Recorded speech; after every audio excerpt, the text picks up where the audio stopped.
अच्छा, कुछ बच्चों ने तो होमवर्क जो है वो देखा कि 3 सवाल हैं तो क्या करें 3 सवाल, और जिन्होंने करने शुरू किए वो हंस हंस के लोटपोट हो गए कि हमारा टाइम जाया किया।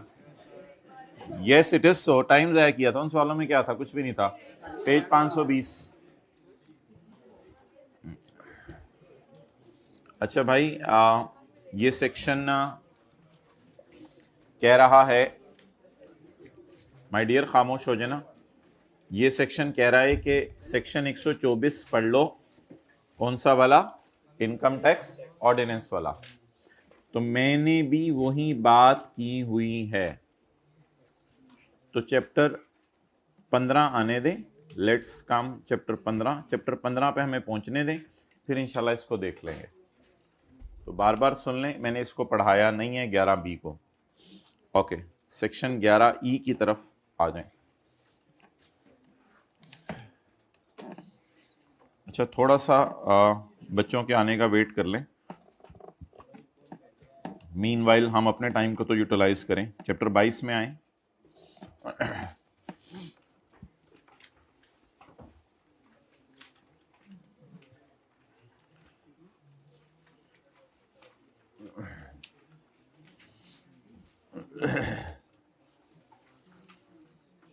Question number 51. No, my dear, it is not a question of sales tax. It is a question of income tax. Income tax में भी हमने ये पढ़ा था। Sarfaraz is a sole proprietor. Sarfaraz अकेले एक बिजनेस कर है। Under the provisions of Sales Tax Act 1990, discuss whether each of the following individuals is an associate of Sarfaraz. क्या ये लोग सरफराज के एसोसिएट हैं? जहां जेब उसके पास अकाउंटेंट के तौर पे काम करे फॉर पास्ट 20 ईयर्स, और उसकी रिटर्न जमा कराता है सरफराज की और उसके बिजनेस की। सरफराज की जाती रिटर्न और उसके बिजनेस की रिटर्न, ये दोनों रिटर्न जमा करवाना जो है वो उसका काम है। अब सवाल वो ये पूछ रहे हैं कि क्या ये आपस में एसोसिएट हैं या नहीं। तो माय डियर, उसके लिए मैं जो है वो आपके लिए आज घर से चैप्टर नंबर 5 तैयार करके लाया हूँ, फील लाइक गाजर का हलवा। तो इसके अंदर हमने ये पढ़ा था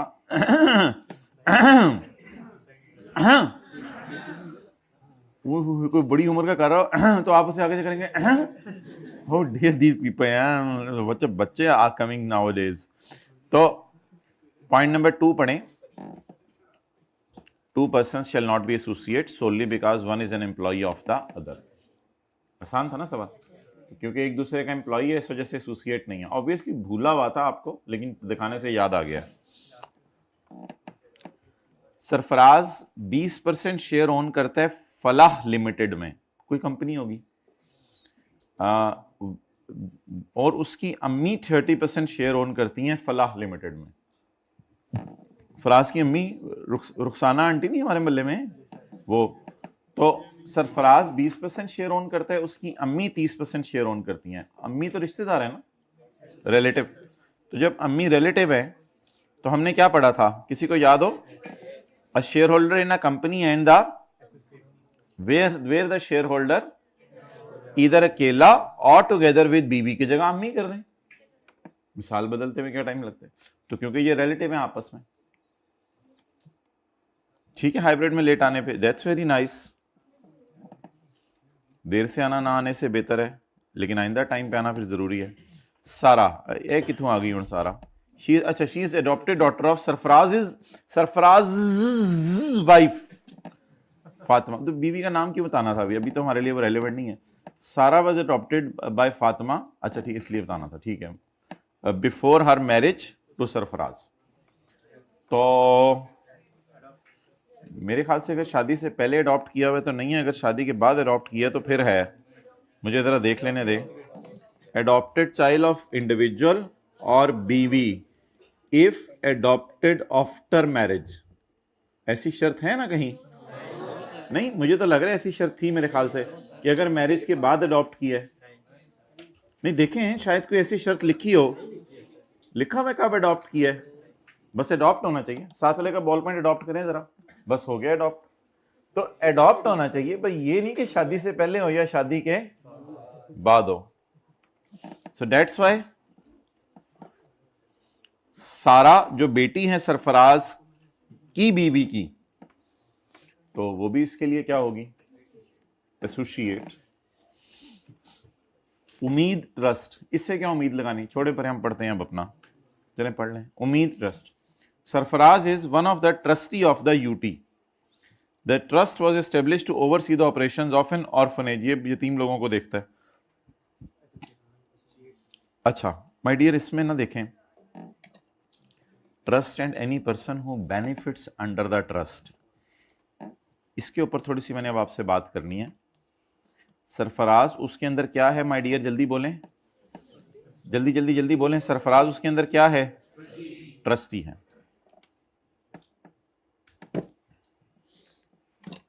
trust and any person who benefits और may benefit under the trust shall be associate. ये लाइन हमने सॉल्यूशन में कहां से उठाई?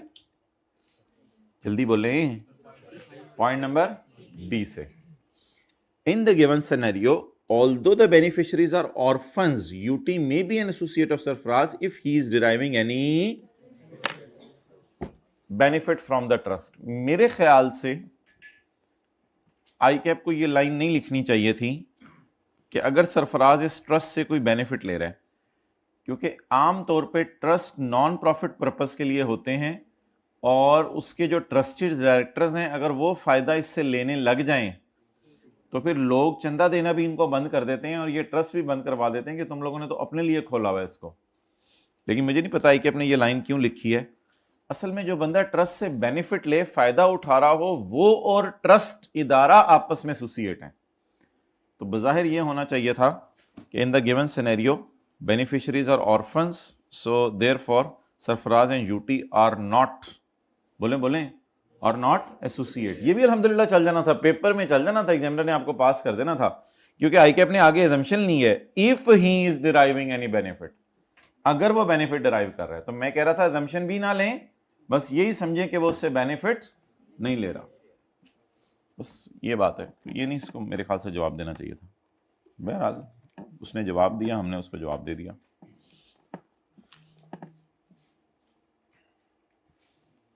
आगे हैं बच्चे, किसी के दोस्त भी आ रहे हो तो हाथ खड़ा कर दें। ठीक है, किसी के दोस्त नहीं आ रहे। अच्छा, निकालें सेक्शन 11E। जिसका दोस्त आज नहीं आया हुआ वो खड़े हो जाएं। भाई बात मानने में खैर है, या फिर उसको मैसेज कर दें आज के बाद मेरी तुम्हारी दोस्ती ख़त्म। भाई हाइब्रिड में, फिजिकल में प्लीज़ जिसके दोस्त नहीं आए हुए वो खड़े हो जाएं जल्दी जल्दी, please stand up. Well done, I really appreciate, I really appreciate. Well done भाई, शुक्रिया। बैठ जाएं और कल दोस्तों को खड़े करेंगे आपके। डन, ये चीज 5-5 मिनट उनको भी बता दीजिएगा। Section 11E।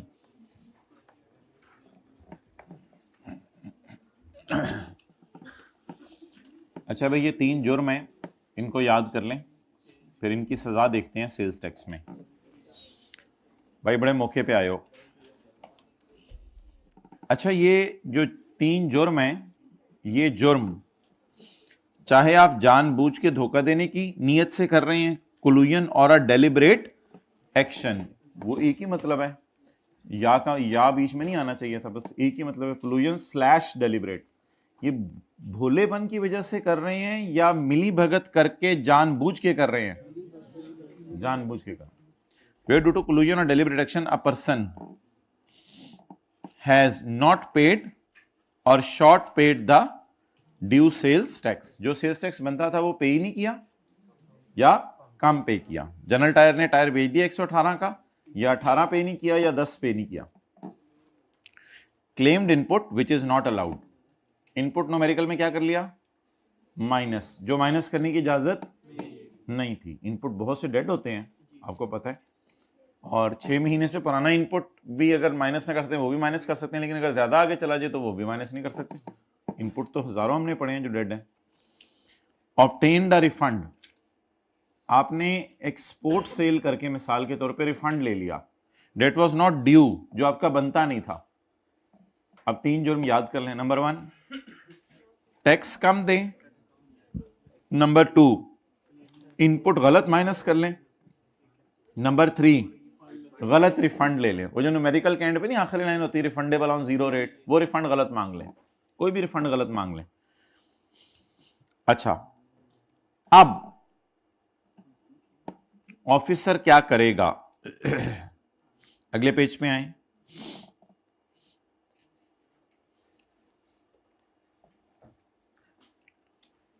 जब आप रिटर्न जमा करवा के आते हैं सेल्स टैक्स में, तो आपका ऑडिट होता है। ऑडिट होता है घूरना, शो कॉज नोटिस होता है,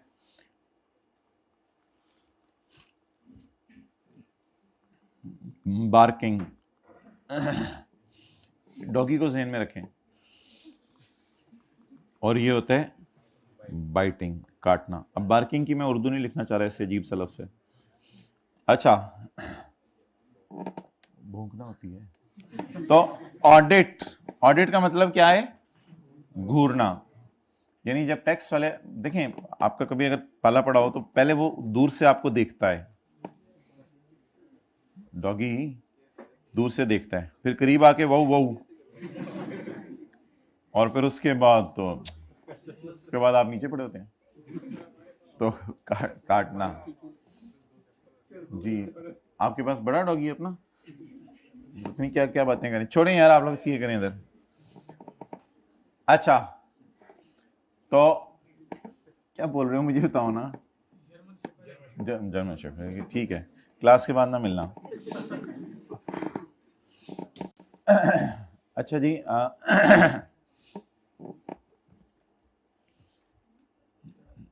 जी बिल्कुल हाइब्रिड में खड़े हो जाएं लेट आने पे, तो बहुत कमाल बात है ये, तो लेट आना तो बहुत अच्छे लोगों की निशानी है।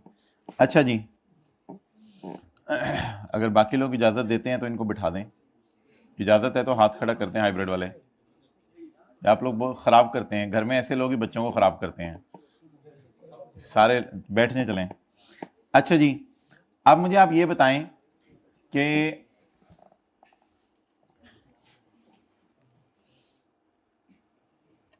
टैक्स वाले जब आप रिटर्न अपनी जमा करा के आ जाते हैं तो अपनी टीम लेके आते हैं, आपका करते हैं ऑडिट।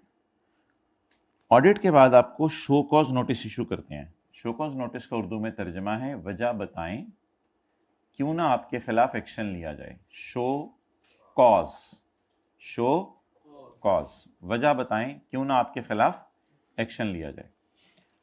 अच्छा, इन दोनों के दरमियान में टीपी रिप्लाई करता है। माय डियर, टीपी कौन है?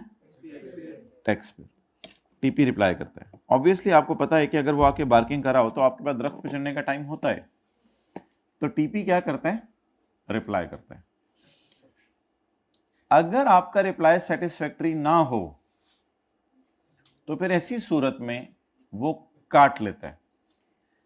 काटने के बाद कोई चारा नहीं है, अब आपको टैक्स जमा कराना पड़ेगा। ठीक है, असेसमेंट ऑर्डर के बाद यू विल लगवा टीका। अब आपके पास और कोई चारा नहीं है कि आपको क्या पे करना पड़ेगा माय डियर? टैक्स पे करना पड़ेगा। तो under sales tax act 1990, page number 521, under sales tax act 1990, tax authorities will start your audit. Audit खत्म होने के बाद they will issue a show cause notice. कॉमी विल,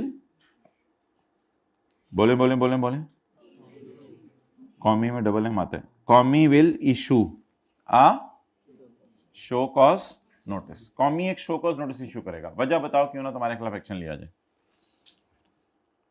कॉमी विल, बोले, कॉमी विल पास, एन होना चाहिए ना, कॉमी will pass an assessment order. Show cause notice में क्या कहा जाता है? बताओ, तुमने साबित करो एक्सपोर्ट सेल कहां की है, ये बताओ ये बताओ, ये चीजें हमने पकड़ ली हैं तुम्हारी ऑडिट में। अगर आप उनका सेटिस्फैक्टरी रिप्लाई करते हैं ठीक है, अगर आप उसका सेटिस्फैक्टरी रिप्लाई ना करें तो फिर वो आपके घर क्या भेजते हैं? असेसमेंट ऑर्डर, हमने आपको असेस कर लिया है। अच्छा, इस तरह की आज हम कोई स्टोरी पढ़ेंगे कि रिटर्न जमा कराने के बाद 5 साल के अंदर अंदर आपके घर शो कॉज नोटिस आ सकता है, ठीक है, और उसके फिर एक ख़ास अरसे के अंदर अंदर असेसमेंट ऑर्डर आपके घर आ सकते हैं। इसकी टाइम लिमिट्स भी आज पढ़ेंगे। बहरहाल, अगर आपने रिटर्न में 3 मसले कर दिए हैं, अगर आपने रिटर्न में क्या कर दिए हैं, 3 मसले कर दिए हैं, तो अभी मैं आपको पढ़ाने लगा हूं, वो लिखेगा रिटर्न में आपने टैक्स पे नहीं किया, दूसरा गलती हमने ये पढ़ी थी इनपुट गलत माइनस की है, तीसरी गलती हमने ये पढ़ी थी रिफंड गलत मांगा है, तो कमिश्नर आपके घर असेसमेंट ऑर्डर भेजेगा after issuing show cause notice. बोलें, अगर आपने रिटर्न में 3 मसले किए हैं तो कमिश्नर आपके घर असेसमेंट ऑर्डर भेजेगा after issuing show cause notice. Issue करने से पहले असेसमेंट ऑर्डर नहीं हो सकता।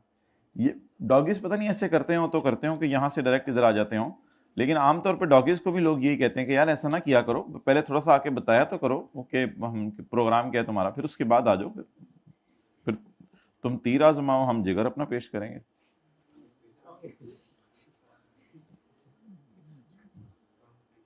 और ऐसे प्रेशर प्रूशर ना डाला करने से डॉगी को, मुझे पता है तुम्हारे बच्चे कितना है इस वक्त, मैं छोड़ूंगा नहीं, वो नहीं इस बातों में आता। ओके, उसके अपने जवाब तैयार होते हैं। Where due to collusion or deliberate action, a person has not paid checks, claimed input tax credit which is not allowed, and obtained refund due. The officer, after issuing पहले आपको क्या इशू करेगा, ऑडिट का जिक्र यहां नहीं है, audit implied होता है। After issuing shall pass an assessment order, shall pass an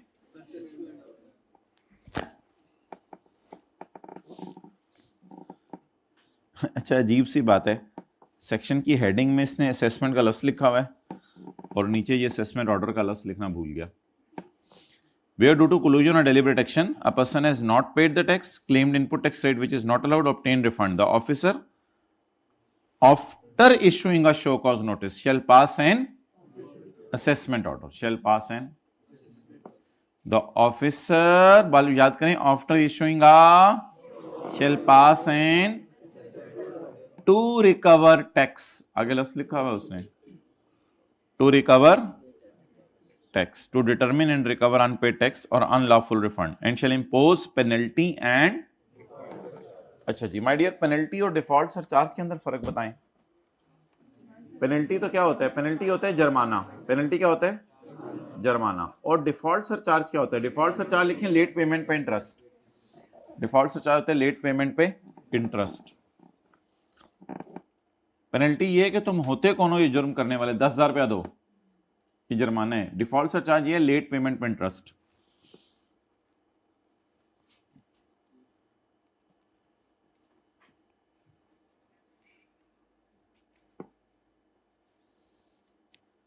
ये तो भाई रेपिटिशन है, यही बात घर से सेट करके आया करो माय डियर। अच्छा, ये तो रेपिटिशन है, आपको पता है कि अगर आप इनवॉइस ट्रांजैक्शन की ना दिखाएं तो इनपुट क्या हो जाता है, पता नहीं दोबारा क्यों लिख रहा है, बल्कि हमने सेक्शन 7 में ही पढ़ा था कि परचेज रिकॉर्ड करने के लिए आपके हाथ में इनवॉइस होना ज़रूरी है। तो the officer may disallow input if taxpayer is unable to provide a receipt or invoice of a transaction.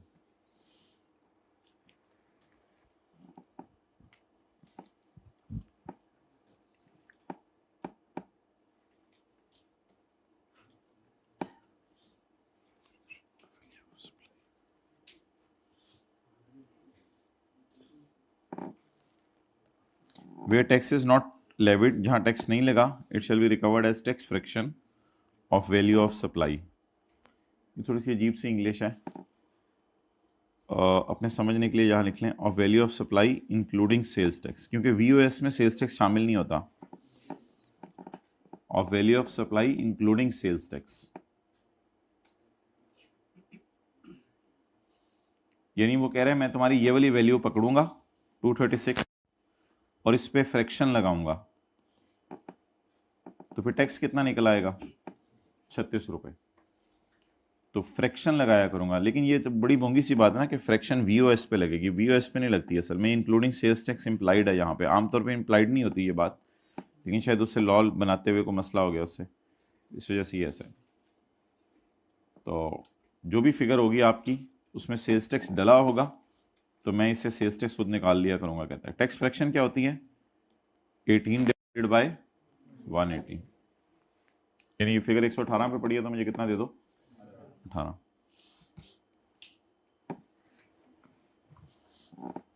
Sales tax withhold करना तो हमारे सिलेबस में नहीं है बिल्कुल, एक जगह भी ऐसी कोई मिसाल नहीं है कि सेल्स टैक्स विदहोल्ड करें। विदहोल्ड करना एक दो जगह पे लिखा हुआ था, लेकिन वो कोई इतना वो नहीं है। वैसे आप लिखें विदहोल्ड करने का मतलब, विदहोल्ड करने का मतलब लिखें, होंडा को गवर्नमेंट ने कहा टायर वाले को लाख दे दो और 18,000 हमें डायरेक्ट गवर्नमेंट के खजाने में दे दो। होंडा को गवर्नमेंट ने कहा, ये हाइब्रिड में तीसरी रो में अगर नहीं लिखना तो बता दें, कोई बंदा भेज देते हैं, लिखा करें ना। होंडा को गवर्नमेंट ने कहा कि टायर वाले को 1 लाख दे दो और 18,000 हमें दे दो।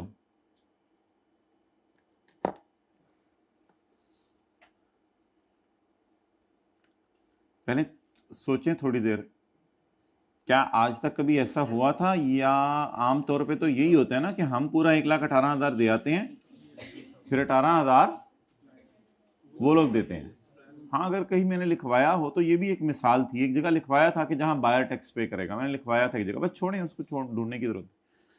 तो मुझे बताएं, टैक्स जमा करवाना सेलर की जिम्मेदारी होती है या बायर की, सेलर की। लेकिन अगर हुकूमत कह दे अच्छा आपको ये लग रहा है विद होल्ड हुआ है, ये लाइन पढ़े, इससे लग रहा है टैक्स विद होल्ड हुआ है, नहीं फेलियर टू विदहोल्ड तो अलग बात है ना। मुझे पहले ये लाइन पढ़ के बताएं आपको लग रहा है विदहोल्ड हुआ है विदहोल्ड, पेमेंट कटी है, पेमेंट बनती है 1,18,000 है, वो बिल भी 1,18,000 का बना के देगा माय डियर, आप उस पेमेंट पे काट लेंगे अमाउंट। विदहेल्ड है, फील करें ये लाइन, उर्दू वाली जरा पढ़ के फील करें। मुझे तो लग रहा है टैक्स कटा है उसका टैक्स 18,000 था जो उसके बाद जाना था, उसको पूरा 1,18,000 जाना था, काट के हमने कितना भेजा है, 18,000 कहां जमा करवा दिया। ऐसा सब कुछ आपके सिलेबस में नहीं है, लेकिन अगर ऐसा करने में नाकाम हो जाए होंडा तो सजा पड़े। वेयर एनी पर्सन, होंडा लिखे, where any person fails to withhold the tax, tax नहीं काटा उसने, ये आगे क्या लिखा हुआ है, काट लिया लेकिन आगे गवर्नमेंट के खजाने में डिपॉजिट कहां कराते हैं tax. The officer shall after issuing a show cause notice pass and आगे तो वही अंग्रेजी, आगे क्या पढ़ना है, आगे तो वही अंग्रेजी है। To determine and recover the defaulted amount and impose penalty and default, ये तो ऊपर वाली अंग्रेजी है, वही चल जाएगी। लेकिन ये कम से कम किस लेवल का ऑफिसर होना चाहिए, not below the rank of assistant commissioner, उससे नीचे का बंदा नहीं। वैसे एफबीआर का पीएन भी हो सकता है, नहीं, असिस्टेंट कमिश्नर के लेवल का बंदा तो होना।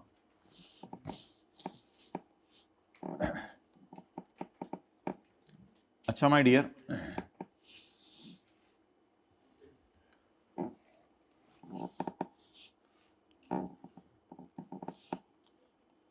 रिटर्न है फर्ज करें अप्रैल 2010 की, तो इसका आप टैक्स कब पे करेंगे, 15 मई 2010।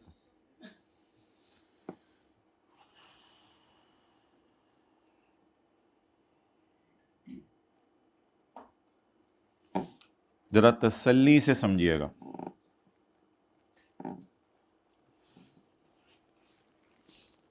रिटर्न किस महीने की है, एक दफा समझ लीजिएगा तसल्ली से, return filed by tax payer for अप्रैल 2010, बोले फाइल्ड ऑन 15 मई 2010। इसके 5 साल के अंदर अंदर गवर्नमेंट वाले आपको पकड़ सकते हैं। इसके बाद अगर गवर्नमेंट वाले पकड़ने आए, आप कहिएगा हुकूमत इतनी पुरानी बातें तो मुझे भी भूल गई हुई हैं। अच्छा, अब 5 साल गिनने कहां से शुरू करने हैं? क्या इस तारीख से, 30 अप्रैल से, या इस तारीख से? लॉ मेकर कहते हैं नहीं। कहते हैं मुझे बताओ इस तारीख के बाद फाइनेंशियल ईयर कौन सा गवर्नमेंट का एंड हो रहा है? हमने कहा फाइनेंशियल ईयर गवर्नमेंट का तो 30 जून को एंड होता है, जिसे हम नॉर्मल टैक्स ईयर उधर कहते थे और आज के बाद इधर इसका नाम रख देंगे फाइनेंशियल ईयर। हमने कहा हुकूमत का फाइनेंशियल ईयर तो अल्हम्दुलिल्लाह इसके बाद एंड हो रहा है 30 जून 2000। कहते हैं इसके बाद 5 साल गिनो,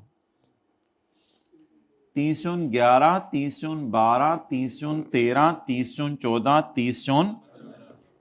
30 जून 15 is the last date by which commissioner will issue a show cause notice। अब फिक्रा पूरा बोल दीजिएगा, फिर बाद में मैं लिखने का टाइम दूंगा। If return of April is filed on 15 मई 2010, then commissioner shall issue show cause notice within 5 years from the end of the financial year in which relevant date falls। इस डेट का नाम अभी हम रखने लगे हैं रेलिवेंट डेट। इस डेट का क्या नाम रखने लगे हैं? Relevant date. पता नहीं अब आप ये कैसे नोट करेंगे, बहरहाल इस तरह अगर नोट हो जाए तो बहुत अच्छा है। एक बार तसल्ली से समझ आ गया? समझ आ गया? महीना कौन सा है? अप्रैल। रेलिवेंट डेट, ये रेलिवेंट डेट इसने अपनी तरफ से एक लफ्ज निकाला है, पता नहीं बोंगा सा रेलिवेंट डेट निकाला है लफ्ज ने, 15 मई। इसके ईयर एंड, इसके बाद कितने साल गिने? तो बताएं पहुंचे कहां पे आप? जरा पहले मुझे ये बता दें पहुंचे कहां पे? नहीं 30 जून 15 नहीं, बाय 30 जून 15। 30 जून 15 तक आप कभी भी छेड़ दें इसको।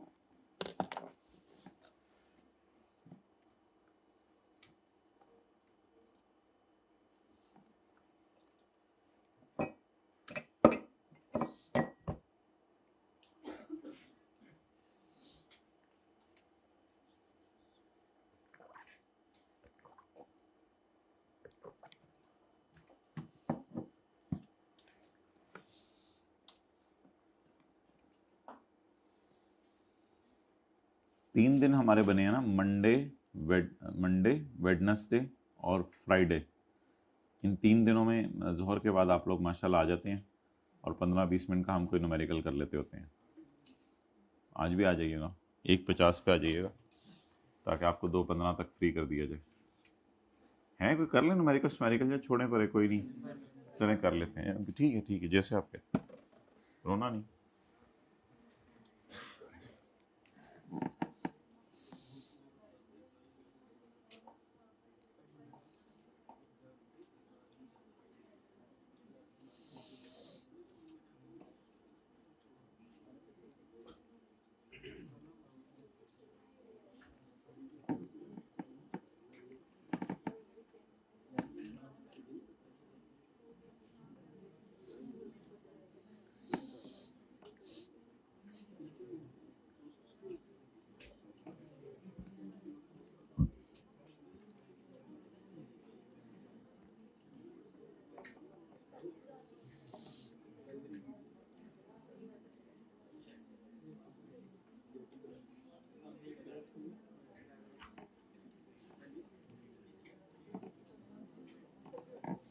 ओके ये रेलिवेंट डेट क्या लफ्ज़ है? रेलिवेंट डेट, टैक्स जमा कराने की तारीख। बोलें जरा। अच्छा, जिन लोगों को कॉन्सेप्ट समझ आ गया उन लोगों से सवाल पूछने लगा हूं, बाकी लोग नीचे देखें। तू नीचे देखो, खुद नीचे देखो। अच्छा, अगर ये रिटर्न फाइल 12 मई को कर देता, भाई अब चीजें इंपॉर्टेंट हो गई। ये 12 मई को अगर रिटर्न फाइल कर देता तो हमारे सॉल्यूशन पर क्या असर पड़ता? एक्सलेंट, कोई असर ना पड़ता, क्योंकि ऑब्वियसली 3 दिन से क्या फर्क पड़ना है, मेरा ईयर एंड तो उधर ही हो रहा है ना, 30 जून 2010। तो कोई फर्क नहीं पड़ना था। और इस तरह नहीं हंसते, ये कोई तरीका नहीं है हंसने का, अगला भी देख के शर्मिंदा हो जाता है। ओके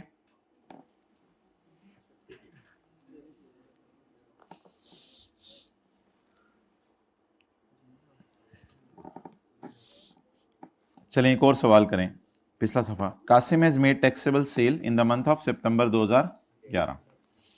रिटर्न किस दिन फाइल की होगी वैसे इसने? इट इज कॉल्ड एज, साथ ही इसने टैक्स भी पे किया होगा ना, it is called as relevant date. अब जरा मुझे सोच के बताएं कि किस दिन तक इसको शो कॉज नोटिस इशू हो जाए।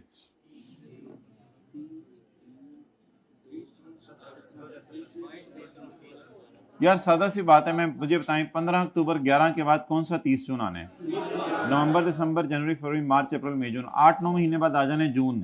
30 जून कौन सा वाला? 12। तो 30 जून 11 तो गुजर चुके ना, सिर्फ बोंगी तो ना मारे ना, इसी को कहते हैं बोंगे ने बोंगी मारी। 30 जून 11 के बाद 5 साल गिने, 17 नहीं, 30 जून 17। By 30 June a show cause notice can be, ये गिनना कहां से शुरू करना है? It is 5 years from the 30 June बाद। डन? ओके, पढ़ें जी। The show cause notice the shall be issued within,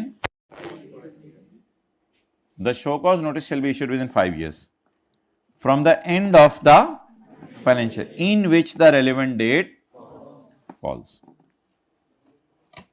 देखिएगा आपको मजा आएगा। The show cause notice can be issued within 5 years from the end of the financial year in which the relevant date falls। Enjoy it a lot. Let's enjoy it again. The show cause notice, hybrid चे उत्ते देखो।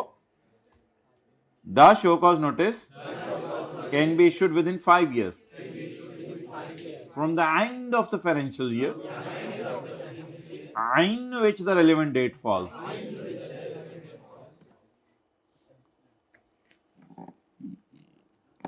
ये relevant date किस बला का नाम है?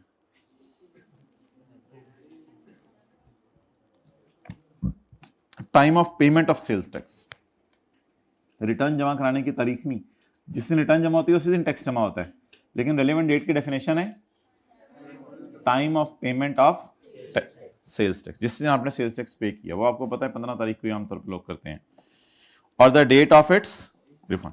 कई दफा आप सेल्स टैक्स जमा नहीं कराने जाते, बल्कि आप क्या मांगने जाते हैं? तो फिर डेट ऑफ रिफंड। अगर पेमेंट वाला सिनेरियो है तो डेट ऑफ पेमेंट से गिनना है, और अगर रिफंड वाला सिनेरियो तो डेट ऑफ रिफंड से। In case where sales tax has erroneously refunded, जहां गलती से रिफंड हो गया है और अब हुकूमत ने आपके खिलाफ मसला शुरू कर दिया, क्योंकि गलत रिफंड हुआ होगा तो हुकूमत ने केस किया ना।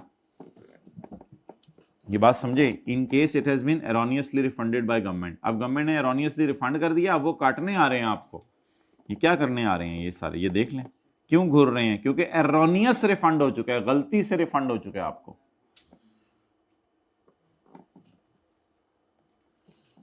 इन case where sales tax has erroneously been refunded by government, जहां गवर्नमेंट ने गलती से आपको रिफंड कर दिया, वो लेने आ रही है।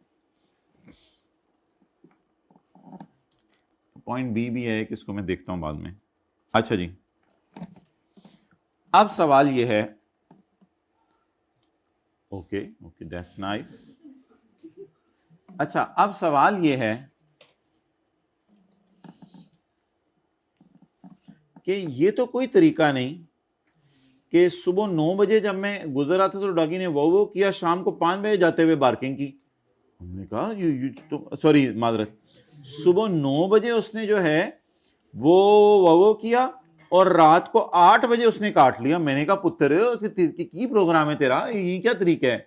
ये इनको करीब करीब किया कर। मैं तो सुबह रिलैक्स होकर बैठ गया था कि तू चला गया है, तो तूने ये भोंक के मुझे सुबह गया था, शाम को मुझे काट रहा है। देखे ना, ये तो कोई तरीका नहीं ना, ये तो कोई तरीका नहीं थी, तो हम भूल भी चुके होंगे। तो अब कोई लिमिट होनी चाहिए ना, कि अब वो लोग आए टैक्स वाले बार्किंग करें, अब बार्किंग के बाद उनको काटने की कोई लिमिट होनी चाहिए। तो ये वाली लिमिट माय डियर 120 दिन है। ये वाली लिमिट कितनी है? 120 डेज। और डॉगी के केस में ये 120 सेकंड्स है। आजकल डॉग्स एसोसिएशन ने बनाई हुई है 120 सेकंड्स। जो 120 सेकंड के अंदर डॉगी नहीं काटता तो उसको जंगल में भेज देते हैं डॉगी एसोसिएशन कि तुम हमारे बरादरी के नहीं हो।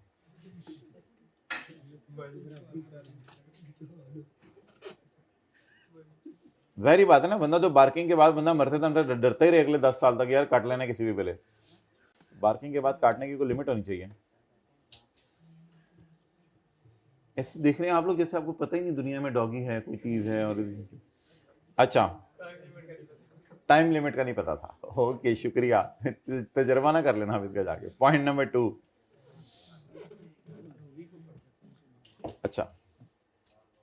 अच्छा, ये कोई नहीं कह रहा कि डॉगी ऐसे नहीं आया, ये वाले पंगे लेके आए हैं आप तो डॉगी आया है। ये कोई नहीं देख रहा कि खुद उसके दुम को छेड़ के आए थे वो जब सोया हुआ था।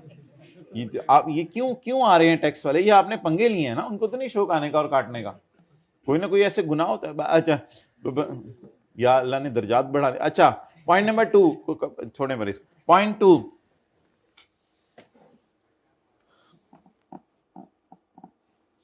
द काटना shall be made within 120 days of भोंका, within 120 days of barking. तो काटना कितने दिनों में होगा? 120 days of barking. An order केड़ा? Assessment order. अजीब बोंगा है, ऊपर हेडिंग दे दी असेसमेंट की, नीचे लिख ही नहीं रहा, हमें समझ नहीं आएगी वरना। N assessment order shall be made with in. अच्छा, ये बड़ा तेज है वैसे। शो कॉज नोटिस के साथ इशू का लफ्ज लिख रहा है और असेसमेंट ऑर्डर के साथ मेड का लफ्ज लिख रहा है। चलो हम भी यही लफ्ज लिखाएंगे, इतनी बारीकी से तो हम नहीं पढ़ते कभी। An assessment order shall be made within 120 days of issuance of और in extended period specified by commissioner. हाँ, कोई केस अगर कोई ऐसा मसला हो जाए कि आप बंदे लेके आ जाएं तो डॉगी कहे यार अब तो निगोसिएशन करते हैं, अब 120 सेकंड छोड़, अब 1-2 निगोसिएशन कर, फिर डिसाइड करेंगे तुझे काटना नहीं काटना।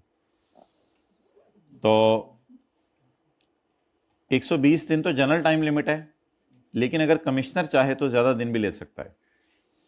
Extension shall not exceed 90 days, लेकिन 90 सेकंड डॉगी मैं तुझे और दे रहा हूं, उससे ज्यादा ना खेलनी मेरे साथ। तो कितने दिनों के अंदर काट लेना चाहिए? 120 दिनों में। लेकिन अगर कोई मसला गंभीर हो जाए तो 90 दिन और ले ले, 210 दिन। लेकिन इस टाइम में 3 चीजें काउंट नहीं करनी। इस टाइम में 3 चीजें काउंट नहीं करनी। मिसाल के तौर पर अम्मी ने आपको कहा बेटा 15 मिनट में दही ले आओ, और अब्बू ने कह दिया बेटा मुझे पानी पिलाओ। अब ऑब्वियसली अब्बू को पानी पिलाने में अगर आपको 3 मिनट लगे तो आप एक बोल्ड स्टेटमेंट दे सकते हैं कि वाइल काउंटिंग दीज 15 मिनट्स, ये वाले 3 मिनट आप एक्सक्लूड कर दें। बस ये है सादा सी मिसाल, ठीक है। आपके दोस्त ने कहा भाई भाग के जाओ जरा मेरे लिए जो है वो ऊपर से चाय ले आओ, 10 मिनट के अंदर पहुंचो। आपकी मोहब्बत ही इतनी थी, आपने कहा यार तेरे लिए जान हाजिर है, 10 मिनट के अंदर चाय क्या। तो आप जा रहे थे, रास्ते में सरासे मिल गए, सरासे ने कहा जाओ यार मेरे लैपटॉप का चार्जर लेके आओ। अब 3 मिनट आपको उसको लग गया। अब आप उसको फोन करके बताएंगे भाई ये 10 मिनट में ये वाले 3 मिनट काउंट ना करना। तो असूली तौर पे ये आप दोनों की बातें कर लें एक दफा, थोड़ा सा दूर होकर जरा बैठ जाए। मैं कह रहा हूँ दूर होके बैठ जाए तो फर्क नहीं पड़ा, बहुत दूर हो गए, बिल्कुल 1 किलोमीटर का फासला हो गया। अच्छा, अब शो कॉज नोटिस के बाद असेसमेंट ऑर्डर असूली तौर पे कितने दिनों में आ जाना चाहिए? 120 दिन में। कोई ज्यादा मसला हो जाए तो 90 दिन और ले लें। लेकिन चाहे 120 दिन हो या 90 हो, उनके दरमियान अगर बीच में ये वाली कड़ेच आ गई है तो तब दिनों को काउंट करना क्या कर दें? बंद कर दें। A period in which the case is adjourned. Adjourn होता है पॉज करना, डिले करना। पॉज समझ लें, पोस्टपोन समझ लें, पॉज ज्यादा अच्छा लफ्ज़ है। Any period in which proceedings are paused, proceeding रुक गई थी। क्यों रुक गई थी? Because of stay order. आप लोगों ने कई दफा सुना होगा कि कोर्ट से मैं स्टे ऑर्डर ले आया हूं। स्टे ऑर्डर एक होता है कि कोर्ट ने कह दिया यार केस को जरा रोक दो, बंदा अभी किसी और काम में मसरूफ है, तो प्लीज स्टे ऑर्डर दे दो। तो होता है ये, इंशाल्लाह हम पढ़ेंगे चैप्टर 15 में।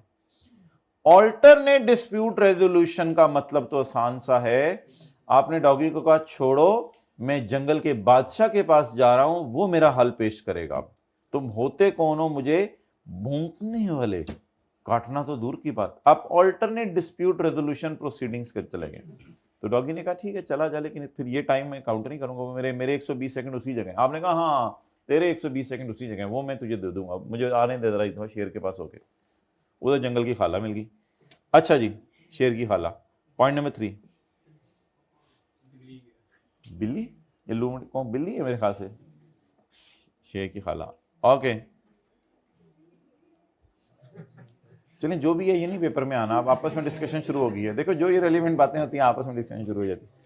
Point number 3, the time taken through delay by registered person not exceeding 60 days। Adjournment again pause होता है, pause by registered person not exceeding 60 days। हो सकता है टैक्स पेयर का प्रोग्राम हो हॉलीडेज मनाने का, हो सकता है टैक्स पेयर का प्रोग्राम हो हॉलीडेज मनाने का। तो अगर टैक्स पेयर हॉलीडेज मनाने गया हुआ है या उसकी शादी आ रही है, कोई ऐसा मसला है, तो 60 दिन लॉ मेकर की तरफ से रिलैक्सेशन है कि तुम सीन से गायब हो जाओ, कोई मसला नहीं। लेकिन अब कमिश्नर कहेगा कि यार 60 दिन के लिए तो तुम गायब थे, मैं तो चाह रहा था 120 दिन में एक्शन ले लूं, अब इन 60 दिनों को साइड पे कर दो, मेरे 120 दिन तुम जरा हो आओ, फिर शुरू कर लेंगे मेरे 120 दिन। डन होगी ये बात। तो आप बताएं, शो कॉज नोटिस इशू हुआ आज और टैक्स पेयर ने फौरन ही कमिश्नर को फोन करके कह दिया मुझे आपका शो कॉज नोटिस मिल गया, लेकिन मैं 50 दिनों के लिए स्पेन जा रहा हूं।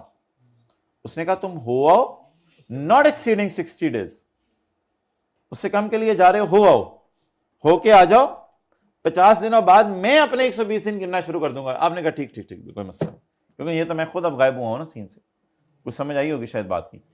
तो ये 3 अगर चीजें हो जाएं तो क्या काउंट करना बंद कर दें, काउंट डाउन बंद कर दें। ये 3 चीजें अगर हो जाएं तो क्या करें, काउंट डाउन। काउंट डाउन तो चला हुआ है ना, ये काउंट डाउन किसके लिए है माय डियर? नहीं, टैक्स पेयर के लिए तो नहीं है। और भाई जिसने काटना है उसके लिए 120 दिन है माय डियर। इधर काटना किसने है? कमिश्नर ने। कितने दिनों में काटना है? अब मसला कमिश्नर को पड़ा होता है कि मैंने 121वें दिन काटा जाके, तो कोर्ट ने इस ऑर्डर को वॉइड कर देना है। कोर्ट ने कहना कमिश्नर तू कौन है 121वें दिन काटने वाला, लॉ ने इजाजत दी 120 दिन की दी हुई है। टेंशन तो सारी कमिश्नर को पड़ी हुई है। ये 5 साल और 120 दिन किसके लिए लिमिट्स हैं? कमिश्नर के लिए।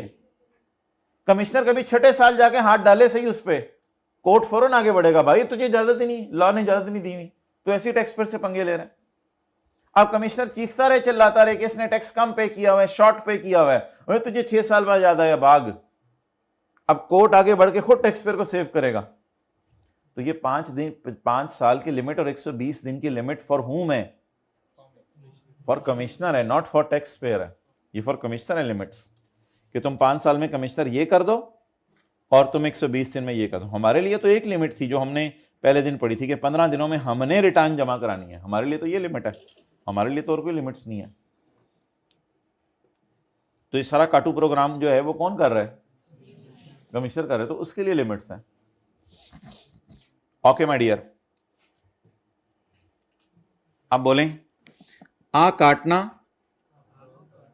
shall be made in 120 days of barking or in the extended period specified by commissioner. Extension shall not exceed 90 days. A period in which the case is paused because of stay order. Stay order होते काम रुकवा दिया किसी वजह से हुकूमत ने, stay order। और बोले ऑल्टरनेट रस्ते पे आप कोई चले गए, किसी और से मसला हल करवाने चले गए, या time taken through pause by registered person not exceeding. तो उर्दू में लिख लें बेशक इन तीनों के साथ, 120 दिन ऊपर वाले गिनते हुए ये दिन काउंट नहीं किए जाएंगे, ऊपर वाले 120 दिन गिनते हुए ये दिन काउंट नहीं किए जाएंगे।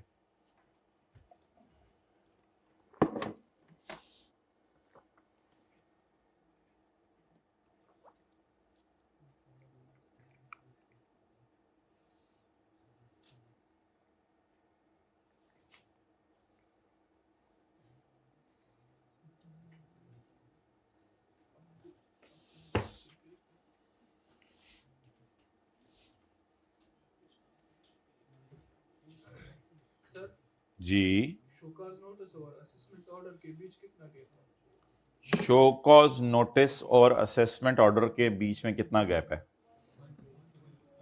120 डेज के दरमियान तो नहीं करना होगा?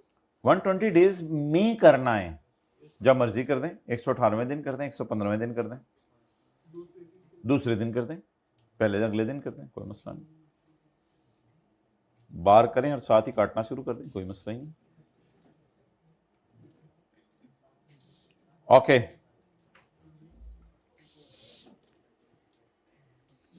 अच्छा, अब मैं आपसे एक सवाल पूछने लगा हूं,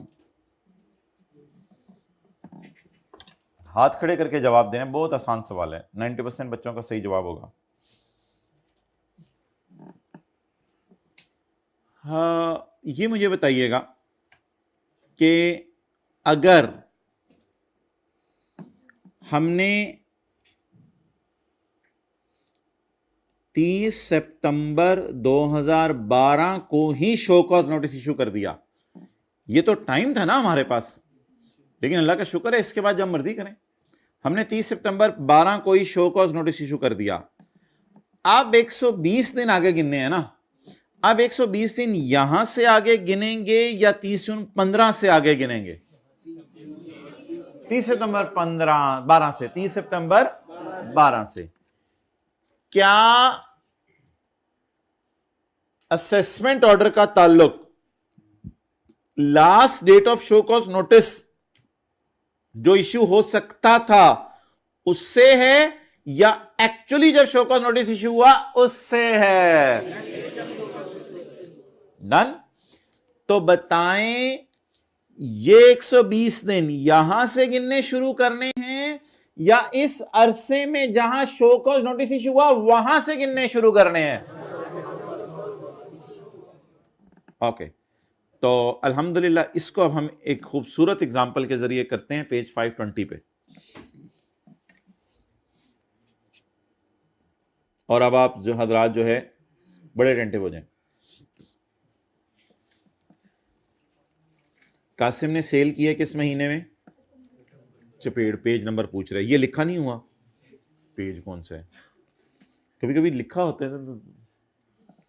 रिटर्न इज फाइल्ड ऑन 15 अक्टूबर, रिटर्न का फाइल कर दिया 15 अक्टूबर को। It is called as by 30 जून 17 तक show cause notice can be issued. लेकिन यार assuming show cause notice issued by 12 जून 17, उन्होंने तो 12 जून 17 को इशू कर दिया, 30 जून तो दूर की बात है, 12 जून 17 को इसने शो कॉज नोटिस भेज दिया। ठीक है, अल्लाह का शुक्र है टाइम पे भेजे, हमारे जैसे बंदे नहीं होंगे ना क्लास टाइम शुरू होने के फौरन एज पे पहुंचे, 44 पे पहुंच रहे हो, 45 पे पहुंच रहे हो, पहले काम कर देते हैं अपना, पहले से आके बैठे होते हैं, रात को ईशा के बैठे हुए आगे। Assume show cause notice issued on 12 June 2017। What is the last date by which Katna can be made? Assessment order may be passed. Issued का लफ्ज आमतौर पे कम ही यूज हो रहा है उसके लिए, मेड या पास्ट का लफ्ज यूज हो रहा है। असेसमेंट ऑर्डर कब तक पास करें, कहां से गिनना शुरू करें 120 डेज? माय डियर यहां से या यहां से? चलें जी गिनवाना शुरू करें। 13 नहीं 12 को नहीं गिनना होता ना, मैंने मना किया है। 13, 14, 15, पहला महीना उंगलियों पे, आखिरी महीना तलतुलेतर पे, पहला महीना उंगलियों पे, आखिरी महीना तलतुलेतर पे। 13, 14, 15, 16, 17, 18, 19, 20, 21, 22, 23, 24, 25, 26, 27, भाई ਤੁਹਾਡਾ भी पेपर है, नाल नाल करो, 28, 29, 30, टोटल कितने हो गए? 18। जून दे पाओ 18, मेरे ख्याल से तो हो गए हैं 120। चलें थोड़ा चलें आगे, फिर जुलाई, यार हो गए होंगे 120, ठहर हो गए होंगे, चल लगे, मेरे ख्याल से तो आ गया होगा पिंडी, चल लगे पिंडी आ गया, चल यार अगे निकल जाना है।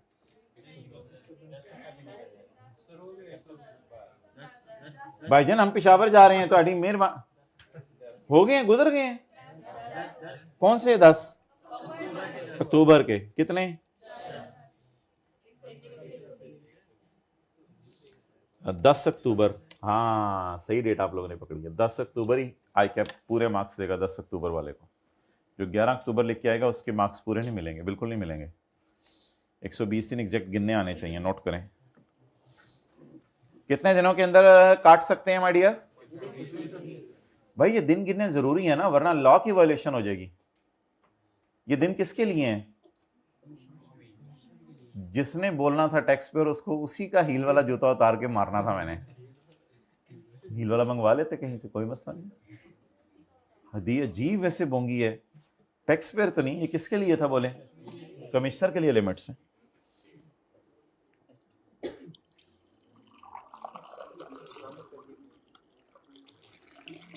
क्या बिस्मिल्लाह।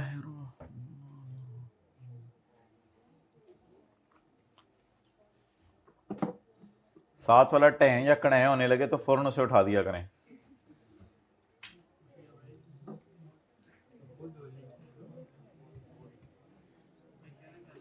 मोबाइल देख लें हाइब्रिड में, हम आगे चलते हैं। थोड़ी थोड़ी देर बाद देखते रहा करें। अच्छा जी,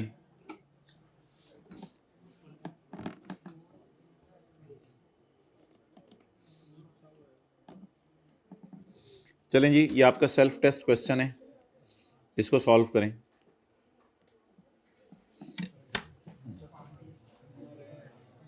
जल्दी माय डियर, इंपॉर्टेंट कॉन्सेप्ट है, बड़े कमाल सवाल बनाएगा एक ऐप इसमें से।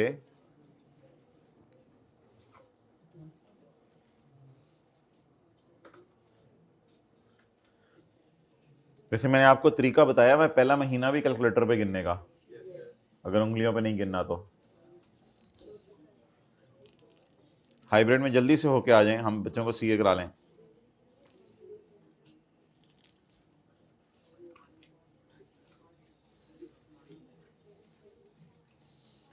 हाइब्रिड में सेकंड रो बॉयज कराची वाले भाई बैठे हुए हैं, इधर फर्स्ट रो में भी बैठे हुए हैं। आपकी मुलाकात करवाएंगे दोनों की किसी दिन। आप जानते हैं आप उनको? नहीं जानते यार, बिल्कुल नहीं जानते यार। ये हो सकता है आपका इलाका भी एक ही निकले। क्लास के बाद दोनों आ जाएं कराची वाले बॉयज फैकल्टी रूम में, टीए रूम में। भाई क्या दिन निकला है? 5 जून। किसी ने चाती मारे कोई सोल्यूशन में? जरा चाती मार ली? क्या क्या है जवाब? Mister Umar has filed the return of March 12 on 12 अप्रैल 2012। He has also paid the tax on the. अगर इस दिन टैक्स भी पे कर दिया तो नाम लिखें इस डेट का। कितने लोगों के जहन में ये लफ्ज आया था? एक्सेलेंट। इस डेट का नाम क्या रखा करेंगे? अगर टैक्स पे करने वाला सिनेरियो है तो पेमेंट डेट का नाम रेलिवेंट डेट।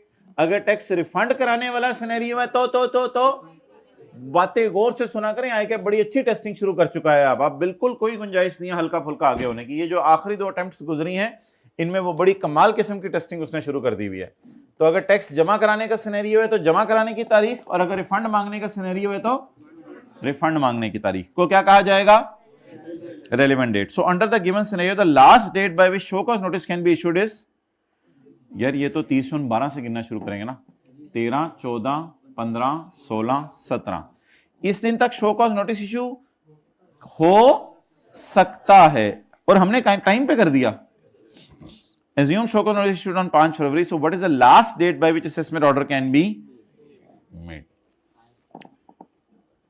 अच्छा, 6 फरवरी से उंगलियों पे ना गिने, एक शॉर्टकट तरीका है, 28 - 5 लिख लें कैलकुलेटर पे। 23 मार्च के, अप्रैल के। बस इसमें पता है मकसद क्या होता है कि कभी भी बस 20 दिन पूरे हो जाए तो आपने ब्रेक लगा देनी है। मई के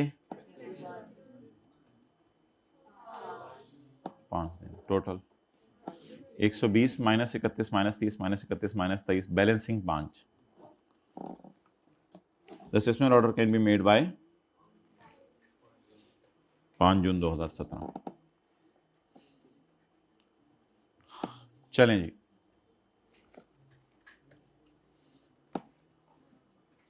अब भाई मेरे पूरा पढ़ लें एक दफा जरा फाइनली। पॉइंट 1 मुझे पता था 11G पे टाइम लगना है आज, चलें खैर है, कुछ नहीं होता, अब लग गया तो क्या करें। The barking can be made with in 5 years from the end of the financial year in which relevant date falls. The katna shall be made in 120 days of barking, या फिर ज्यादा 90 दिन भी मिल सकते हैं। अच्छा, रेलिवेंट डेट होती हैं 3। ये अगेन पॉइंट बी एक अजीब सा पॉइंट है क्योंकि विद होल्डिंग आपके सिलेबस में नहीं है। अगर कोई टैक्स विद होल्ड करने वाला सिनेरियो है तो विद होल्ड करने वाली तारीख का नाम क्या बन जाएगा? The time of payment for goods or services on which sales tax was to be, the time of payment for goods or services on which sales tax was to be, जिस दिन आपने चीजें खरीद के टैक्स काटना था उस दिन।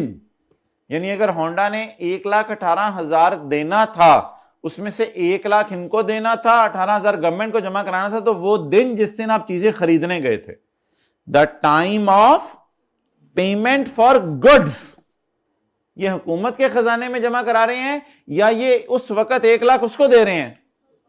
उस वक्त 1 लाख उसको दे रहे हैं। द पेमेंट बोले, the time of payment for goods. कौन सी goods? On which sales tax was to B.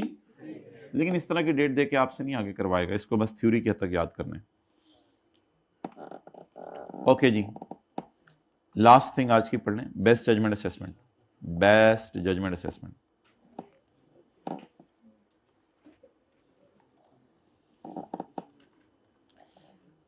अगर एक बंदा अपनी रिटर्न जमा ना कराए आफ्टर नोटिस, क्या मतलब अपनी रिटर्न जमा ना कराए आफ्टर नोटिस? उसको नोटिस दे दिया, does not produce requested records after a show cause notice is issued, the CIR कौन होता है? Commissioner inland revenue, may make a best judgment based on available information and may also charge penalty and defaults। अच्छा, अगर आप अपनी return जमा ना कराएं नोटिस के बावजूद और does not produce records accounts after a show cause notice is issued, तो CIR में मेक अ, आपने क्या जुर्म किया है? नोटिस आ गया फिर भी रिटर्न जमा, या आपने रिकॉर्ड दिखाने से, तो क्या हो जाएगी आपकी? अब ये बेस्ट जजमेंट असेसमेंट भी कोई लफ्ज है तो आपकी बेस्ट जजमेंट असेसमेंट होगी। If a person files return within 60 days of issuance of assessment order, ये असेसमेंट ऑर्डर बेस्ट जजमेंट वाला है, issuance of best judgement assessment order. If a person files return within 60 days of issuance of and pays tax with default surcharge and penalty, the show cause notice and the order of assessment shall be cancelled। abate का क्या मतलब है? अगर आप अच्छे बच्चे बन के खुद ही रिटर्न जमा करा दें 60 दिनों में, तो हम आपसे माफी मांगेंगे, यार सॉरी आपको शो कॉज नोटिस भेजा था और सॉरी आपकी असेसमेंट कर दी है, माजरत यार गलती हो गई, माफ कर दो यार, माफ कर दो, छोड़ दो यार, बस गलती हो गई, आइंदा नहीं करेंगे।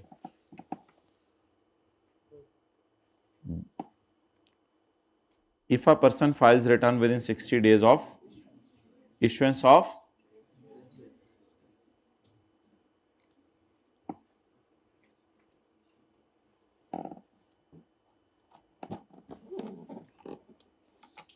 अच्छा ये सेक्शन ना पिछले से बिल्कुल हटके है। असल में ये सेक्शन उन लोगों के लिए है जो अपने रिकॉर्ड्स वगैरह नहीं दिखाते।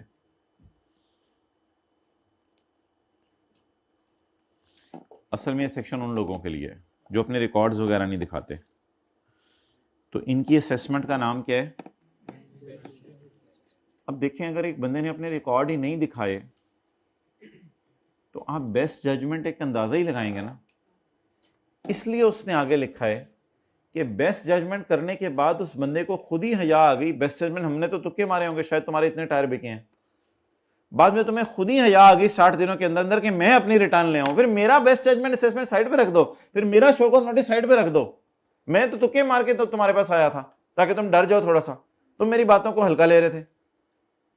तो इस सेक्शन की थीम ये है, एक बंदा अपने रिकॉर्ड नहीं दिखाता तो हम डरावे के लिए शो कॉज नोटिस भी भेज देते हैं, बेस्ट जजमेंट भी कर देते हैं, बाद में हम इन दोनों को कैंसिल करके अपने पास वापस रख लेते हैं क्योंकि वो बंदा खुद ही क्या लेके आ गया है? रिटर्न लेके आ गया।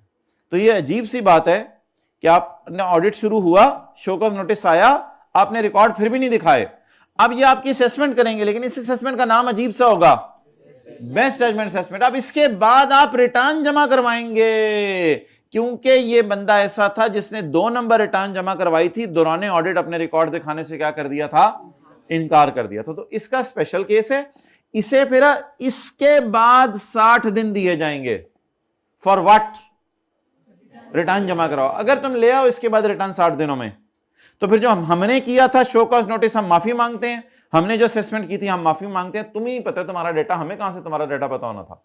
तुम पहले क्या दिखाने से इनकार कर रहे थे? रिकॉर्ड दिखाने से इनकार कर रहे थे। एज्यूम्ड असेसमेंट होती है, लगता है आपने चैप्टर 16 रिवाइज किया था, आता था ऐसे ही। तो एज्यूम्ड असेसमेंट इंशाल्लाह हम पढ़ेंगे। असल में एज्यूम्ड असेसमेंट हम डिटेल से पढ़ेंगे, date will be in chapter 15। उसको समझाने में 1 दिन लग जाता है पूरा। अच्छा बोले my dear, if a person, और पढ़ो ना, fails to file return after notice, notice देने के बाद भी रिटर्न जमा ना कराए, और does not produce the requested accounts records after the CIR में make a based on available information, तो कहीं मारेगा based on available information and exercise and may also charge penalty and. अब ये करने के बाद जब आपकी बेस्ट जजमेंट होगी, तब आपके पांव के नीचे जमीन निकल गई। आपने कहा इतने टायर तो मैंने पूरी जिंदगी नहीं बेचे जितने तुम लोगों ने बेस्ट जजमेंट में डाल दिए।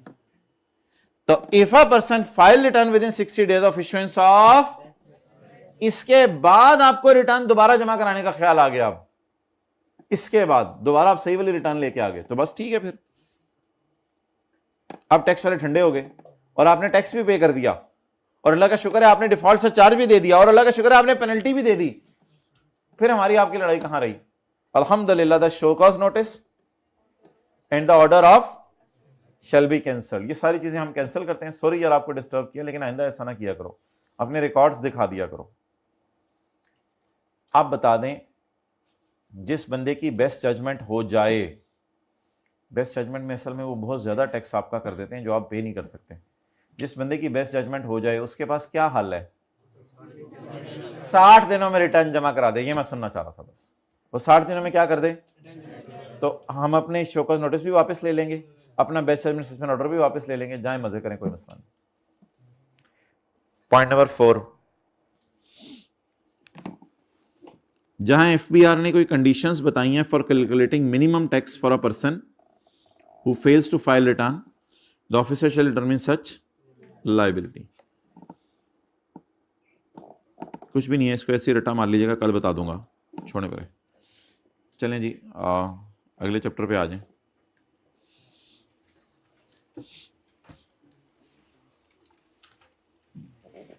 पेज 550।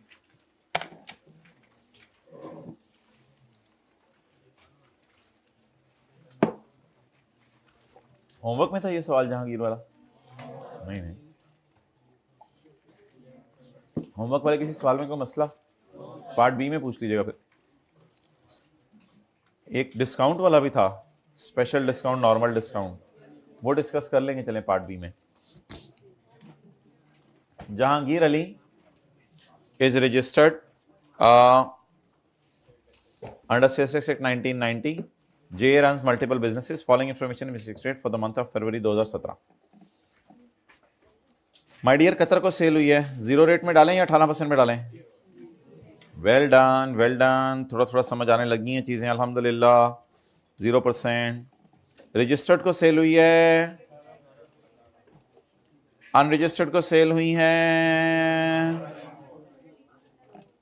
लो जी, कोई ना कोई नई चीज तो होनी चाहिए ना, इसका बताएं क्या करें?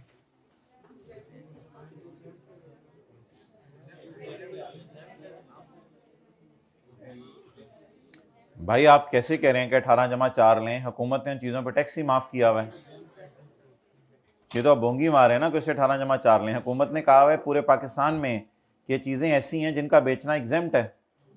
जैसे मैंने आपको कई मिसालें दी थी, होली कुरान का बेचना एग्जेम्प्ट है, दालों का बेचना एग्जेम्प्ट है, चावल का बेचना एग्जेम्प्ट है, आटे का बेचना एग्जेम्प्ट है। बहुत सी चीजें पाकिस्तान में ऐसी हैं जिनका बेचना एग्जेम्प्ट है। आप बता दें, अगर चाहे आप जिस मर्जी बंदे को बेच दें वो चीज, जब वो चीज ही क्या है तो आगे बेचें जिस मर्जी को। इसको अभी न्यूमेरिकल में कहां डालेंगे? एग्जेम्प्ट सेल में। इसको कहां डालेंगे? इसको क्रॉस करते हैं, बल्कि हम इस तरह अपनी एब्रीवेशंस क्रॉस करेंगे। क्रॉस करने का ये मतलब नहीं कि न्यूमेरिकल में इग्नोर करेंगे, इसको लेंगे क्योंकि इसको परचेज अपोर्शन करनी है ना, इनपुट अपोर्शन करना है, लेकिन ये भी वर्किंग 2 में डाल देंगे। अच्छा, इसका क्या करें यार? Taxable purchase from registered supplier 18%, चलो ठीक है। अगले का क्या करें? पैकिंग मटेरियल फ्रॉम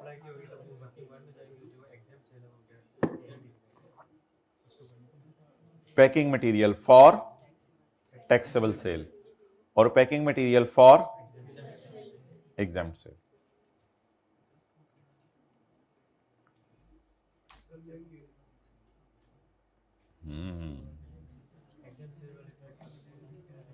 अच्छा जी, अब सारे लोग मुतवज्जे हो जाए मोहतरम।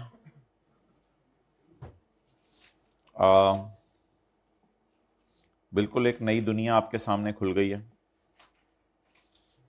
इस दुनिया का इससे पहले कोई ताल्लुक नहीं था। बिल्कुल एक नई दुनिया खुल गई है। ये न्यूमेरिकल जब कल हम सॉल्व करेंगे तो हम वर्किंग खोलेंगे 2.1 और 2.2 और 2.3, ये 2-3 वर्किंग्स नई खुला करेंगी।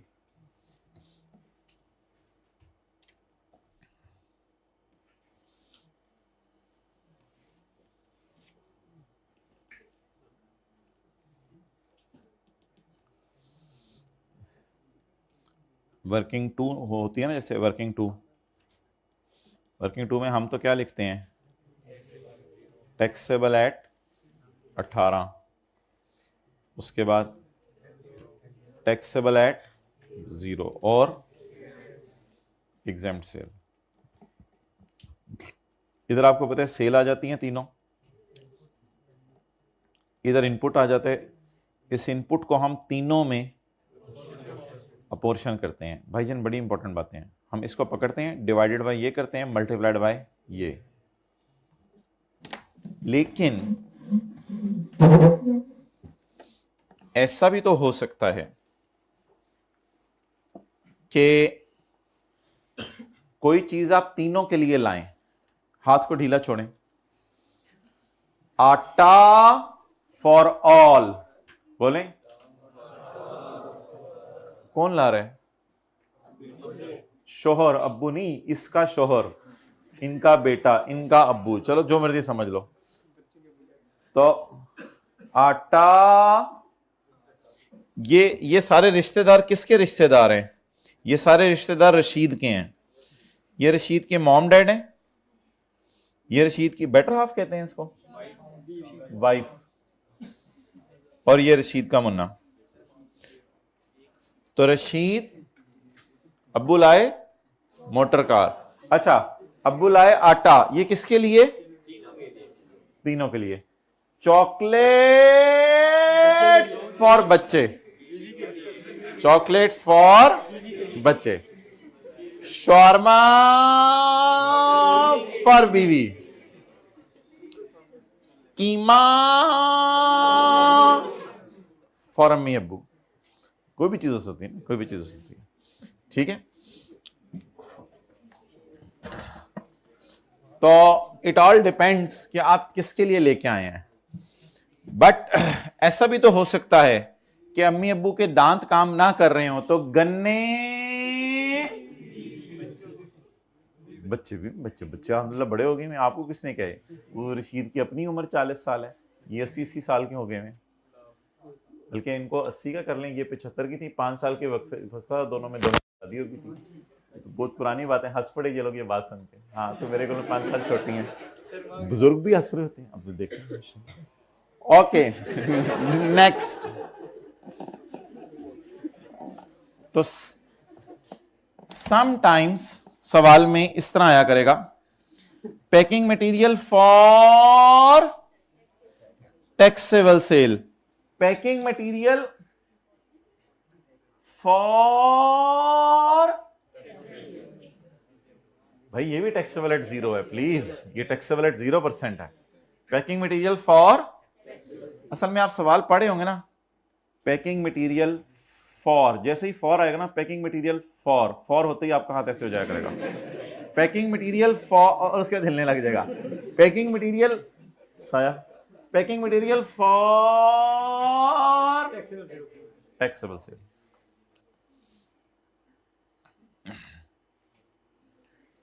Packing material from registered person for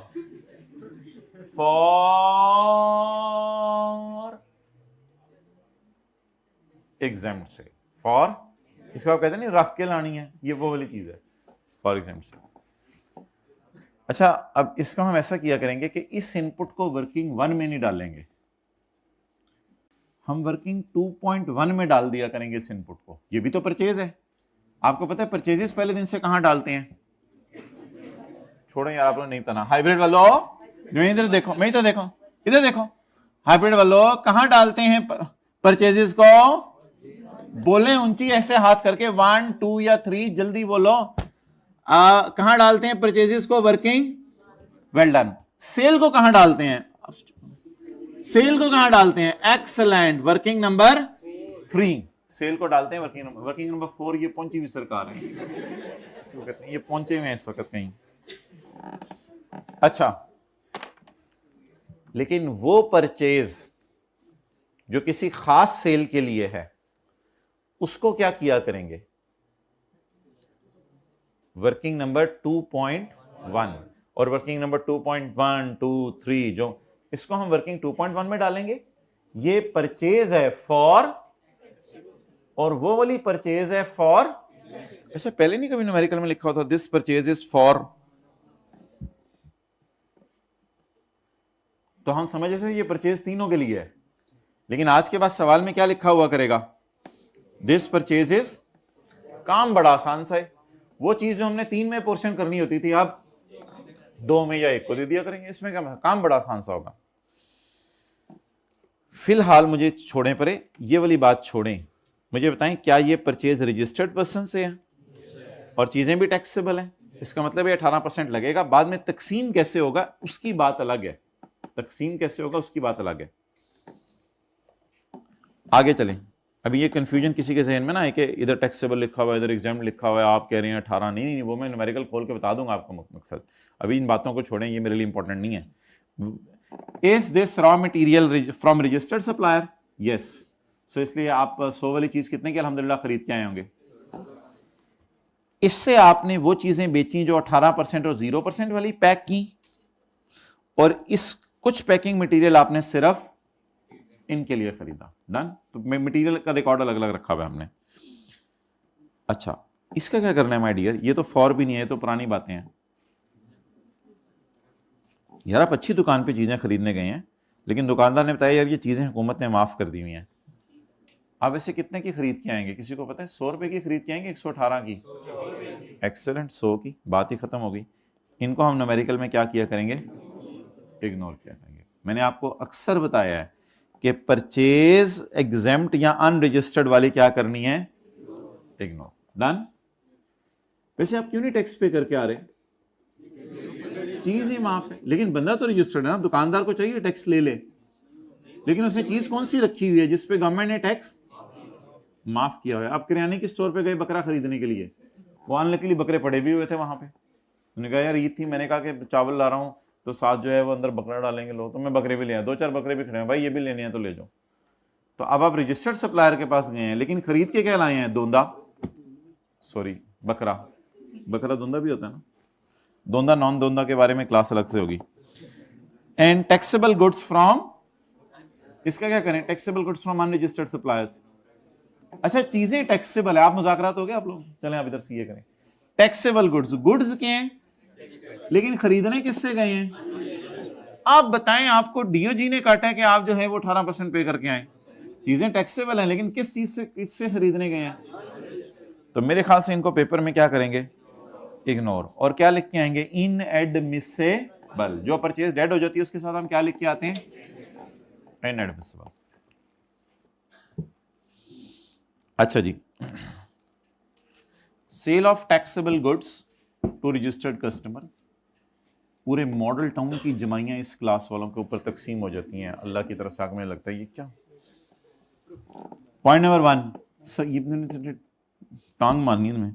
supply of taxable goods to registered customer include rupees, और बोले 2 लाख रुपया, सोल्ड टू अ जानने वाली company at a special discount of, लेकिन नॉर्मल डिस्काउंट कितना है 10%। अच्छा ये फिगर किस पे पड़ी हुई है? ये फिगर 75% पे पड़ी है, बड़ा बड़ा करके लिखें। ये फिगर किस पे पड़ी है? Supply of taxable goods to registered customers include 2 lakh, sold to associated company at a special discount of, ये सेल की है स्पेशल। हाउएवर नॉर्मल डिस्काउंट कितना है? अच्छा इंक्लूड है ये, तो कल हम इसको बाहर निकालेंगे और बाहर निकाल के फिर क्या करेंगे? ओके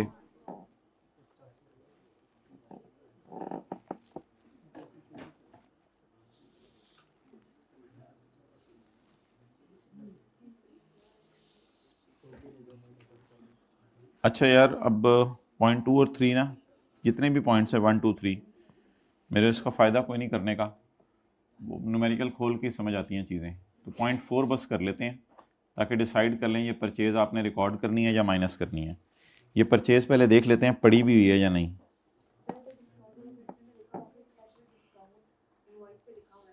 जी ये वो जो फैज़ान वाले ने मेरे सवाल में था, वो मैं कर लेता हूँ अगली क्लास में डिस्कस, पार्ट बी में। अच्छा जी, taxable goods purchase from registered suppliers, inverted commerce, taxable goods purchase from, इस तरह का लफ्ज ढूंढने ऊपर कहीं जाके, ये है ना, तो फिर किसमें मसला है? 3 मिलियन में। क्या आपको सेक्शन 8 और 73 और सेक्शन 7 आता है?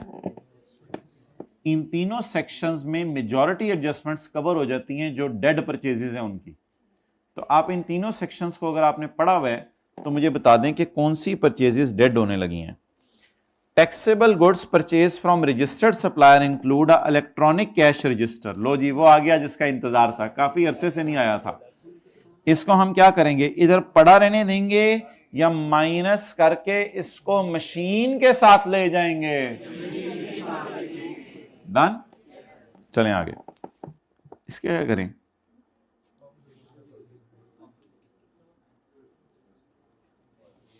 इग्नोर नहीं करेंगे, इसको माइनस करेंगे। इसको क्या करेंगे? देखें किसी को याद हो, ये हमने पढ़ा था, चैप्टर नंबर कौन से? 20।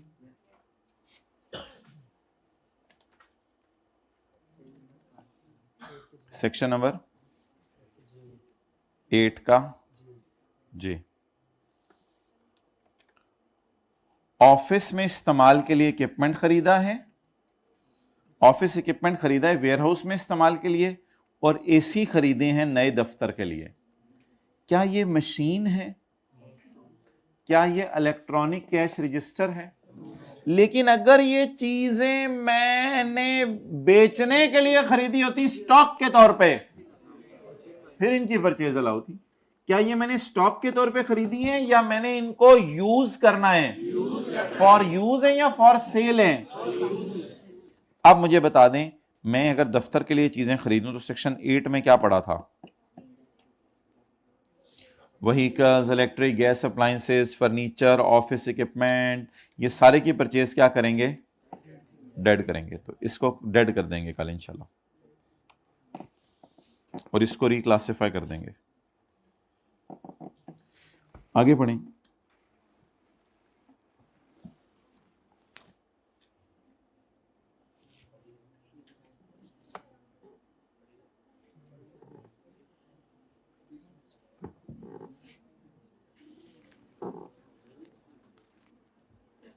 An amount of 30,000 was paid for purchase of raw material. However, only 30% of goods were supplied during the February, for which sales tax has been issued by supplier. For 70% invoice is not issued. अगर उसने issue नहीं की तो मेरी नजर में for 70% invoice is not receive. तो section 7 क्या कहता है? परचेज रिकॉर्ड करने के लिए क्या जरूरी है? तो सेक्शन 7 की वॉल्यूशन हो रही है, सेक्शन 7 की वॉल्यूशन हो रही है। कितनी परचेजेस डेड करेंगे कल इंशाल्लाह? 70%। यार पेमेंट तो सारी कर दी है, an amount of traditional was paid for purchase, payment तो सारी कर दी है। चलो पेमेंट तो कर दी, अच्छी बात है। However 30% of goods was supplied, उसमें से आई कितनी? 30, और 70% नहीं आई। इस पे भी कोई एतराज नहीं आई। मैंने आपको कहा था चीजों का एडवांस पे कराएं फिर भी परचेज में डाल दें। इस पे एतराज नहीं है कि चीजें नहीं आई, चीजें ना आई, खैर मसला क्या है? For which invoice has been issued by supplier means for remaining 70%। Invoice या एडवांस की पेमेंट की रसीद अभी तक हमें नहीं मिली, तो इस परचेज को क्या करेंगे? पूरी को या 70% को? आगे बढ़े।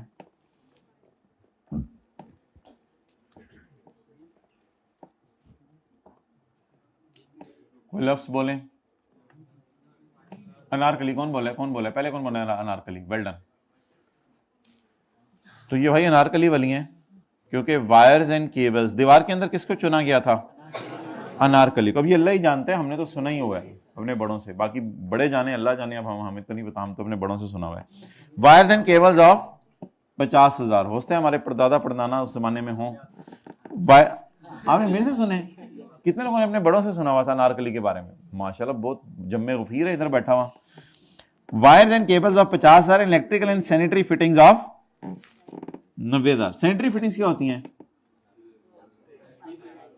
टूटियां, वॉश बेसन, सैनिटरी फिटिंग्स, इस किस्म की चीजें। Wires and cables and electrical and sanitary fittings, these items are used in renovation of. क्या ये जो वायर्स और केबल्स हैं, क्या ये वो चीजें हैं जो यूज हो रही हैं इन मूवेबल प्रॉपर्टी? जी बिल्कुल। और permanently attach to him, such as building, construction material, paint, electrical pipes, wires, cables, blah blah blah blah blah. तो इस पे कौन सा सेक्शन लगेगा? और बोले ना, सेक्शन 8 के 1 का आई आई आई एच, बोलो एच। और इस पे कौन सा लगा था? सेक्शन 8 के, हाँ, 1 का जे।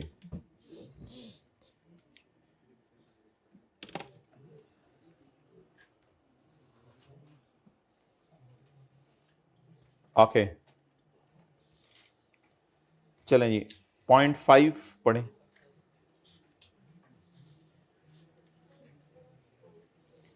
एक्सपोर्ट्स इंक्लूड, जी आए हैं जी, well done, I really appreciate. जे तो वो वाला था, बस ये भी तकरीबन आई लग रहा है। चलें इसको अच्छा, point number 5, thank you. Exports में पड़ा है 2 lakh to a retailer in 20,000। चले थे अंदर में 2 लाख हो गया, हाथ बात में गलती निकालते हैं ये लोग। एक्सपोर्ट्स में पड़ा है 20,000 टू अ रिटेलर इन, जी भाई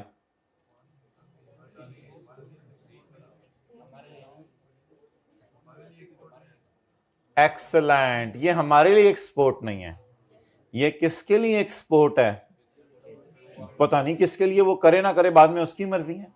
मैंने एक्सपोर्टर को बेची या मैं एक्सपोर्टर हूं?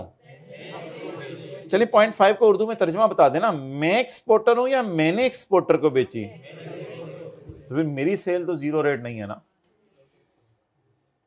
तो इसको आप रिक्लासिफाई करेंगे यहां से, थ्रो अवे। कहां से थ्रो अवे कर दें? एक्सपोर्ट से इंशाल्लाह थ्रो अवे करेंगे, कल डाल देंगे कहीं ना कहीं। बस कल आइएगा, जरा तैयार होके आना है आप लोगों ने, क्योंकि कल हाथ भी ढीला छोड़ना देखना है हमने। आज प्रैक्टिस करनी है आपने घर जाके, दोस्त के लिए लेके जानी है। दिस टॉफी इज फॉर, फिर फॉर के बाद हाथ लाने लग जाना। अच्छा जी, भाई इसका क्या करें, एग्जाम्ड सेल में पढ़े हैं free sample of examined goods.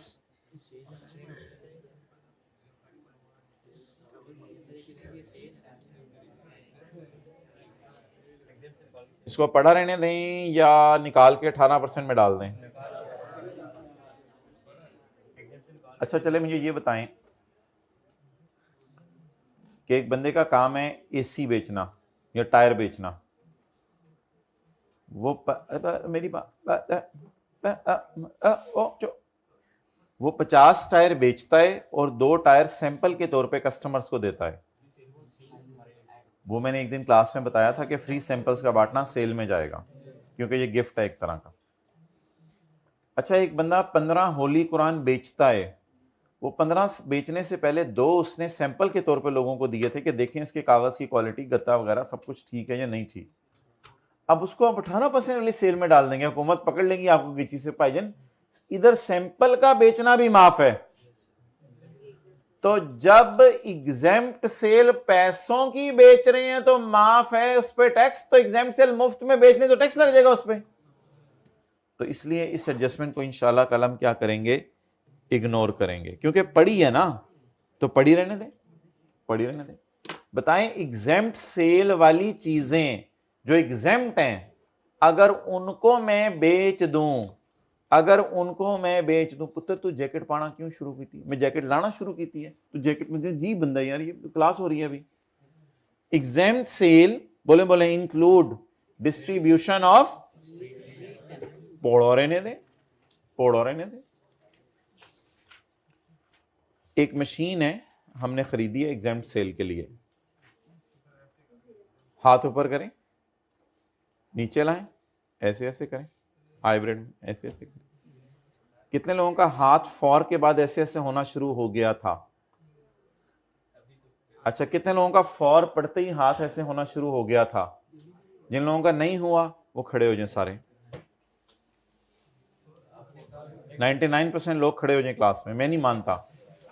यानी कि एक ही कॉन्सेप्ट दिया आज की क्लास में हाइब्रिड में, प्लीज उसकी भी आपने मत मार दी।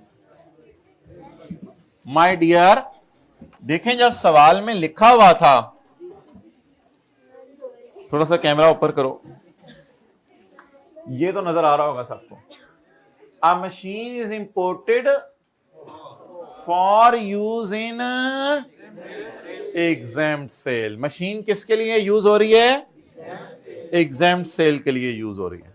ठीक है जी, अब आप यहीं से उठे उठे चले जाएं, आपको बैठने की इजाजत नहीं है, कल इंशाल्लाह आके बैठिएगा।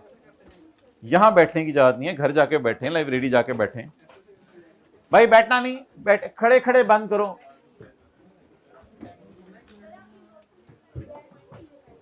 जी बिल्कुल, आप लोगों ने पूछा नहीं 11-15 से पहले, मैंने बताया नहीं। जब तक आप 11-15 से पहले पूछेंगे मैंने कभी नहीं बताऊंगा नोशनल एक्सपेंस वाला पॉइंट, तो 11-15 से पहले पूछना पड़ेगा। रिकॉर्डिंग हाँ बंद कर दो, ऑनलाइन वाले भी